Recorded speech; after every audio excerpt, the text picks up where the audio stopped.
Thank you very much, members of the media fraternity and the few members of staff of the MTCT who are here, Director Communication, Wamagaisa. I'll just read my statement. The MTCT held its National Standing Committee virtual today. The party reiterated its commitment on national dialogue. The dialogue must be inclusive, genuine, and unconditional. To that end, a committee to look at the dialogue strategy as well as the main issues for dialogue has been set up. The party also noted the devastation caused by COVID-19 pandemic.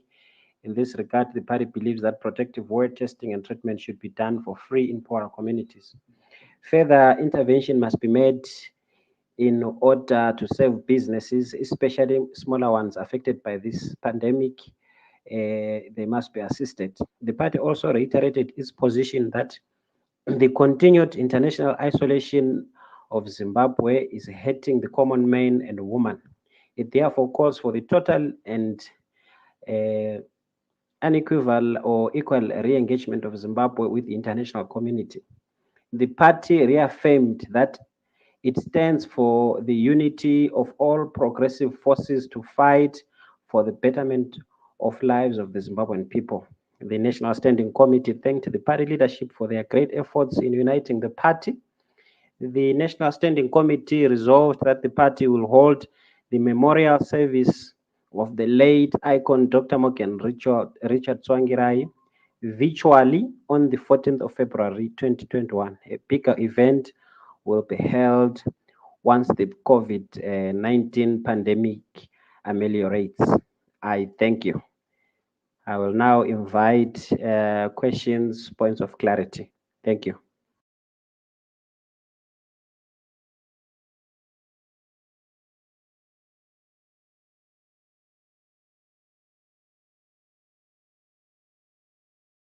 Thank you so much for the statement and the audio. Now, when you say total and equal re-engagement of Zimbabwe into the international community, what does that mean? What does that look like?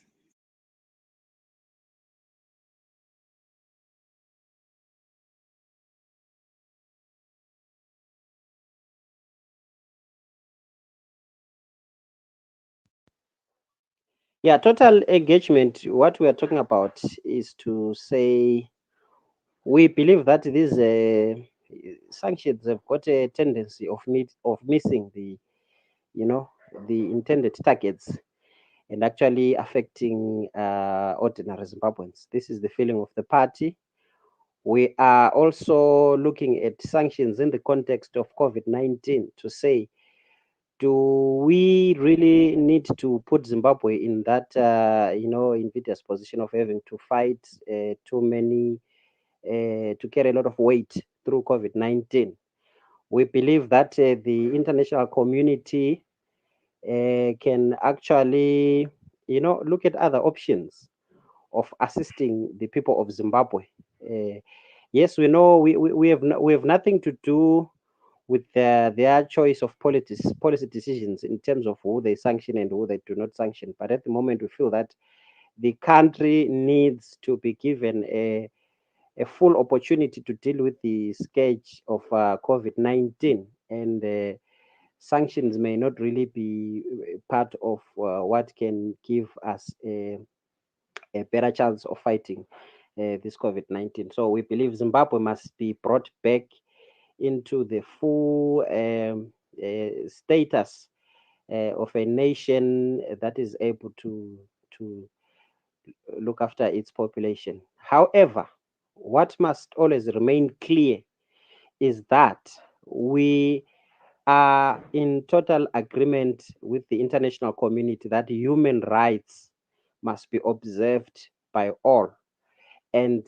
every leader in a political position must always know that there are consequences to not upholding human rights in their countries. And we believe that our leadership, our political leadership, must not be left scot free.